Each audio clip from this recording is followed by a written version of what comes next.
ठळक घडामोडी पाहण्यासाठी सबस्क्राईब करा आपल्या UTV मराठी वृत्तवाहिनीला. बेल आयकॉन दाबा आणि पहा आमचे व्हिडिओ सर्वात आधी आपल्या मोबाईल स्क्रीनवर.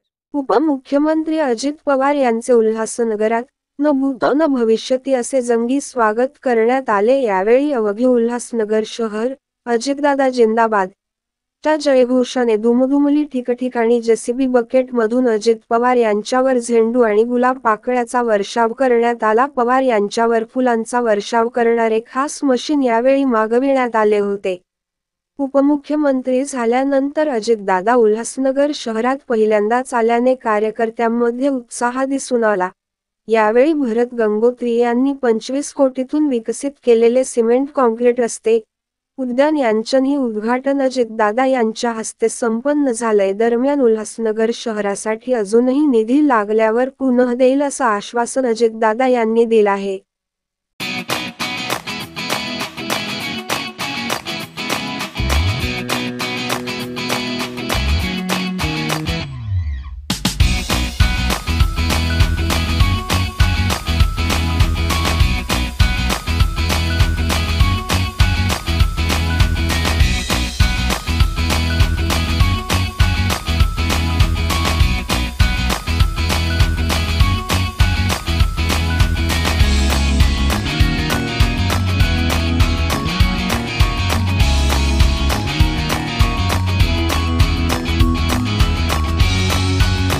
Sunil Tatkare ji, member of parliament, विधिमंडल के मेरे सहकारी doctor Balaji Kinikar ji, Ganpat Gaikwad ji, Kumar Ailani ji, ex member of parliament Anand Paranjpe ji, Najim Mulla ji, Pramod Hindurao ji, अपने उल्लासनगर के कमिश्नर कॉरपोरेशन के अजीत शेख, दूसरे डिप्टी कमिश्नर अशोक नायकवाड़े, हमारे यहाँ के साथी भरत राजवानी, सोनिया जी धामी, सुनीता बगाड़े, पूजा लवाना,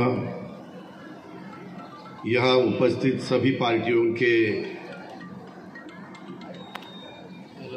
पदाधिकारी, यहाँ के नागरिक और भाइयों बहनों, हमारे मीडिया के सभी लोग, बहुत दिन मेरे पीछे भारत जी लगे थे, सोनिया जी लगे थे कि दादा हमें टाइम दे दो, हम उल्लासनगर में आपको बुलाना चाहते हैं। एक मेरे ख्याल से 2 साल पहले या 1.5 साल पहले, 3 साल पहले मैं उस गवर्नमेंट में डिप्टी चीफ मिनिस्टर के नाते काम कर रहा था। तब सब लोग मेरे पास आते थे और मुझे बोलते थे कि दादा यहाँ डेवलपमेंट के लिए हमें फंड्स चाहिए, यहाँ बहुत काम करना बाकी है और ये काम करते वक्त उल्लासनगर के लोगों को बहुत परेशानियाँ झेलनी पड़ती है। अभी अपने उल्लासनगर सिटी का प्रतिनिधित्व हमारे विधिमंडल में 3 MLAs करते हैं। एक तो गणपत जी गायकवाड़, दूसरे डॉक्टर बालाजी किनीकर जी और कुमार ऐलानी जी। अभी सोनिया जी ने बात करते वक्त कुछ न कुछ इशू यहाँ रखे। मैं अभी गणपत जी के साथ और डॉक्टर बालाजी के साथ बात कर रहा था, उन्होंने भी बताया कि दादा ये बहुत कुछ इशू है और ये इशू सॉल्व करने के लिए मंत्रालय लेवल पे कुछ मीटिंग होनी चाहिए। पहले तो आज अलग अलग काम देखने के लिए मैं उल्लासनगर में आया था। मैंने देखा यहाँ का गार्डन इतना कुछ बढ़िया गार्डन नहीं, क्योंकि अपने पास ओपन स्पेस बहुत कम है, लेकिन जो भी है वहाँ अच्छे से अच्छे गार्डन करने का पूरी कोशिश हमारे भारत जी ने की है, सोनिया जी ने की है, बाकी उनके सब साथियों ने की है। कुछ इशू अभी अपने कमिश्नर उल्लासनगर के कॉरपोरेशन के उन्होंने भी रखा कि ये हमारे अभी काम चालू है, ये काम पूरे हुए हैं, कुछ काम के लिए फंड्स भी चाहिए। अभी आते वक्त हम सब वहाँ से पैदल यहाँ आ रहे थे, तब मुझे कुमार ऐलानी ने भी बताया कि दादा आप डिप्टी चीफ मिनिस्टर भी है, फाइनेंस मिनिस्टर भी है, प्लानिंग मिनिस्टर भी है। तो ये सब तीनों एमएलए मुझे कह रहे थे कि हमें भी फंड्स चाहिए। मेरे ख्याल से मेरे जो मालूमात है उसी हिसाब से कल या परसों आपकी ठाणे डिस्ट्रिक्ट की डीपीसी की मीटिंग है। उस मीटिंग में कुछ इशू मेरे अर्बन का प्रतिनिधित्व करने वाले विधायक भी रखेंगे और रूरल के भी विधायक रखेंगे। गार्डियन मिनिस्टर के नाते यहाँ शंभुराज देसाई है ना, शंभुराज देसाई हमारे मिनिस्टर, वो उसका डिसीजन लेंगे। लेकिन प्लानिंग मेरे पास है और आगे वाले साल के लिए, आने वाले साल में मेरे ख्याल से पार्लियामेंट का भी चुनाव आने वाला है, अपना एमएलए का भी चुनाव आने वाला है। सबको काम करना पड़ेगा। इस दफा हमने कुछ पॉलिटिकल डिसीजन लिया है। मिस्टर प्रफुल्ल पटेल, सुनील तटकरे, छगन भुजबल, मैं खुद, धनंजय मुंडे, हसन मुशर्रफ, हमारे सभी साथियों ने करीबन एमएलए और एमएलसी पकड़ के 50 लोगों ने एनसीपी के डिसीजन लिया कि महायुति को सपोर्ट करना चाहिए। देश में बहुत अच्छी तरह से अपने प्राइम मिनिस्टर नरेंद्र मोदी के नेतृत्व में देश का विकास चालू है। देश का नाम पूरे वर्ल्ड में लोग, वहाँ बाहर के लोग भी अच्छी तरह से लेने लगे हैं और अपने को एक अच्छा काम करने वाली कंट्री के नाते सब अपने कंट्रीज को देख रहे हैं। तो ये काम नरेंद्र मोदी जी कर सकते हैं, ऐसा हम सब सोचते हैं। मैंने तो वही सोचा। हमने करीबन 9.5 साल उनका काम देखा है। हमारा इरादा है, हमारी कोशिश है, हम सब उसके पीछे लगे हैं कि आने वाले चुनाव में तीसरी दफा देश के प्रधानमंत्री नरेंद्र मोदी होने ही चाहिए। भारत राजवानी जी हो गए या हमारी हरकिरण कौर यानी सोनिया जी, ये होंगे, ये सबको बुला के, कमिश्नर को भी बुलाऊंगा। और आपके जो भी इशू है, मेरे प्राइवेट सेक्रेटरी आए हैं अनिल डिकले को भी मैं कहूँगा कि उसके बारे में जो भी सवाल है इनके, उसकी लिस्ट बना दो। और कल ही हम पूरा दिन मंत्रालय में है, परसों है मेरे ख्याल से मंडे, ट्यूसडे, वेडनेसडे, थर्सडे, 4 दिन में पूरा दिन मंत्रालय में हूँ, क्योंकि पूरे महाराष्ट्र के सभी डिस्ट्रिक्ट की डीपीसी मैंने ली है और उसमें आने वाले साल में अलग अलग डिस्ट्रिक्ट को कितना पैसा देना चाहिए उसके बारे में मैं चर्चा करने वाला हूँ। मैं उल्लासनगर वासियों को पूरा भरोसा दिलाना चाहता हूँ कि सोनिया जी ने अभी बोलते वक्त कहा, उनके स्पीच में कहा कि हमारा उल्लासनगर को कॉरपोरेशन में डी दर्जा है, तो वो सी होना चाहिए, बी होना चाहिए। लेकिन ये जो दर्जा मिलता है वो पॉपुलेशन के हिसाब से मिलता है। जिन सिटी का पॉपुलेशन ज़्यादा होता है, 30 लाख से आगे होता है, वो ए में आता है। फिर उसमें थोड़ा सा कम होता है, वो बी में आता है। उससे कम होता है वो सी में आता है, उससे कम होता है वो डी में आता है। तो भी उसके ही बारे में हम सब एक साथ काम करेंगे, एक साथ मीटिंग लेंगे। और हम अलग अलग पार्टियों में है, कोई बीजेपी में है, समझो कुमार अलानी बीजेपी में है, बालाजी किनीकर शिवसेना में है, गणपत गायकवाड़ हमारे बीजेपी में है। पहले मेरे साथ थे लेकिन अभी बीजेपी में है और मेरे उनके संबंध बहुत अच्छे हैं। जब इंडिपेंडेंट वो 2 दफा चुन के आए थे और ये सभी मिलके हम काम करना चाहते हैं। हम डेवलपमेंट का अप्रोच रखते हैं। हमें ये अपोजिशन है इसीलिए उनको विरोध करना चाहिए, ये हमारा इरादा नहीं है। चुनाव के वक्त जरूर हम अपना जो भी कहना है वो लोगों के सामने रखेंगे। लोगों को जो ठीक लगेगा लोग उनका सुनेंगे, उनको वोट देंगे।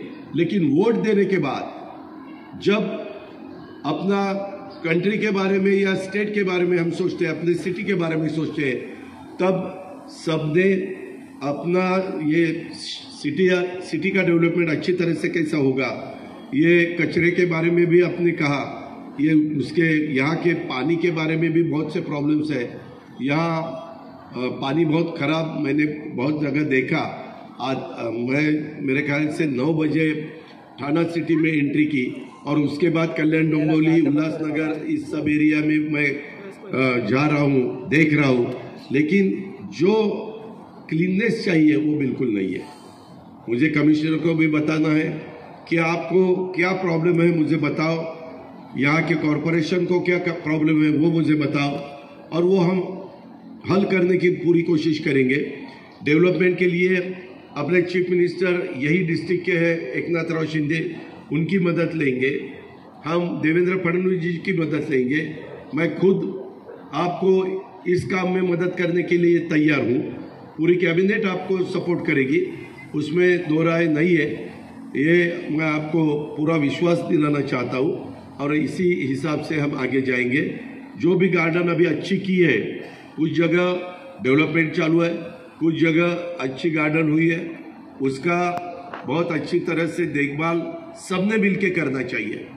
जो सिटीजन आएंगे उन्होंने भी उसके बारे में ध्यान देना चाहिए और कॉरपोरेशन के लोगों ने भी उस पर ध्यान देना चाहिए। ये मेरा आपको सबको कहना है। और मैंने 25 करोड़ रुपया दिया था, तो अभी सीएम के साथ बात करके, डीसीएम के साथ बात करके, हमारे सब एमएलएस के साथ बात करके और हमारे जो साथी है उनके साथ बात करके और भी फंड्स देने की मैं जरूर कोशिश करूंगा। ये मेरा वायदा है। मैं हमेशा जो भी बोलता हूँ वैसा करके दिखाता हूँ। और आज सभी के साथ जब मैंने यहाँ के काम देखे, लेकिन और बहुत कुछ करना बाकी है।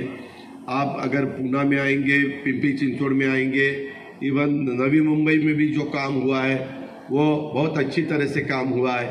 कुछ थाने में भी अच्छी तरह से काम हुआ है। अभी कल्याण डोंबिवली भी बहुत से वहाँ चेंजेस हो रहे हैं। उसी हिसाब से अपने को उल्लासनगर में भी बहुत इशू है। अभी डॉक्टर ने मुझे बताया कि दादा यहाँ के जो बिल्डिंग्स हैं उनके बारे में भी डिसीजन लेना चाहिए। उसके बारे में भी हम मीटिंग में डिस्कस करेंगे और खुद चीफ मिनिस्टर को भी बताएंगे। यहाँ का प्रतिनिधित्व मेंबर ऑफ पार्लियामेंट के नाते श्रीकांत जी शिंदे कर रहे हैं, उनकी भी मदद लेंगे। आप फिक्र मत करना, अच्छी तरह से आपके काम करने की पूरी कोशिश हमारी सबकी तरह से रहेगी।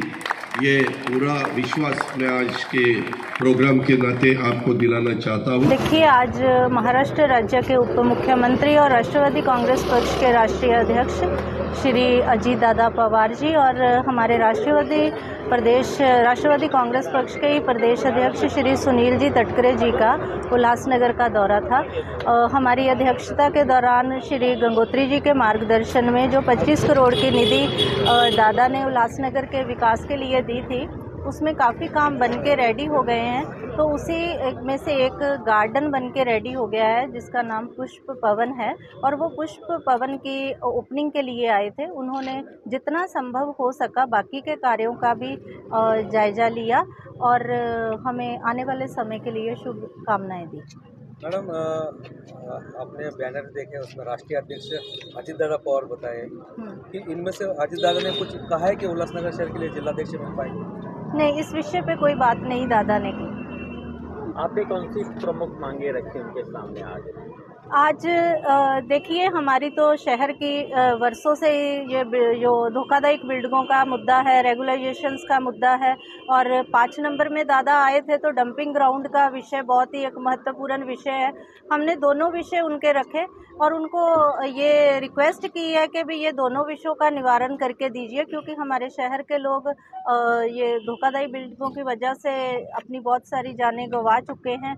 रेगुलाइजेशंस का विषय है, डंपिंग ग्राउंड का विषय है, तो इस विषय पे उनके आगे मांगनी रखी है और दादा ने हमें पूरा आश्वासन दिया है कि आप कल ही मुझे पत्र दीजिए। मैं 3 दिन अभी मंत्रालय में ही हूँ, तो हम सबकी उपस्थिति में इस विषय पे कोई ना कोई गंभीर निर्णय लेते हैं। मैडम, 25 करोड़ का फंड जो मंगाया था, अभी आपने कहा कि और भी कम है, इसलिए दादा ने कुछ कहा है और कुछ फंड मिलेगा? दादा ने वादा किया है हमसे कि वो ज़रूर कोशिश करेंगे कि उल्लासनगर के विकास के लिए और फंड्स उपलब्ध करवा सकें। पहले तो मैं सभी शहरवासियों को नए साल की बधाई दूंगा। और दादा ने जैसे ही नामी मैडम ने जो मुद्दे रखे उस मुद्दों के ऊपर ज़्यादा सीरियस हुए और उन्होंने अपने भाषण में भी बोला कि भाई मैं इस विषयों को प्रमुखता देके इस जो रुके उनके कार्य उनको जल्द से जल्द पूरा करूंगा। और उन्होंने उसके बाद कमिश्नर से मीटिंग भी ली है, आज ही मीटिंग ली और उनको बोला कि जो जो यहाँ के गंभीर ज्वलंत मुद्दे हैं जो नहीं हो पा रहे हैं वो मुझे बताओ, मैं आपको जल्द से जल्द वो हल करा के देता हूँ। और उसमें हमारे तीनों आमदार भी थे शहर के, जिसमें कुमार एलानी जी थे, बालाजी केनीकर जी थे और गणपत गायकवाड़ भी थे। तो इन मुद्दों को जल्द से जल्द हमको लगता है कि हमें शहर के लिए काफ़ी अच्छा बेनिफिट होगा जो आज दादा यहाँ पे आए। तो एक रास्ते के बारे में कमिश्नर ने बोलते हुए कहा कि वो 40 फुट होना चाहिए था, लेकिन हम लोग 30 फुट कर रहे हैं क्योंकि वहाँ के कुछ घर वहाँ आ रहे, रास्ते में आ रहे। तो ऐसे तो हर रास्ते पे आएंगे, तो फिर उल्लासनगर शहर का विकास कैसे होगा? देखिए, एक्चुअल हम खास करके जो हमारे नागरिक है यहाँ, उनको शहर के अंदर योगदान करना चाहिए, शहर के डेवलपमेंट में आगे आना चाहिए कि वो रास्ते को अगर इंक्रोचमेंट हटा के देते हैं तो हमारे शहर की रूपरेखा बहुत अलग हो जाएगी। और आने वाले टाइम में तो इस शहर को, जैसे पहले मिलिट्री कैंप था, वो मिलिट्री कैंप टोटल प्लान के साथ मिलिट्री कैंप बनता है, अगर उसका स्वरूप आ जाए ना तो हमारे शहर के लोग यहाँ से बाहर जाएंगे ही नहीं। ये इतनी वेल प्लान सिटी थी जिसको हम वापस से बना भी सकते हैं। उसमें सबसे ज़्यादा लोगों का हमें सहयोग चाहिए। लोगों से रिक्वेस्ट है कि जब भी नया डीपी रोड बन रहा है उनकी एरिया में, चाहे वो किसी के भी नगर सेवक के वार्ड में हो, लोग खुद आके नगर सेवक को बोलना चाहिए कि ये रोड डीपी के हिसाब से बना के दीजिए, तब जाके इस शहर की असलियत में डेवलपमेंट होगी। ठळक घडामोडी पाहण्यासाठी सबस्क्राईब करा आपल्या UTV मराठी वृत्तवाहिनीला, बेल आयकॉन दाबा आणि पहा आमचे व्हिडिओ सर्वात आधी आपल्या मोबाईल स्क्रीनवर।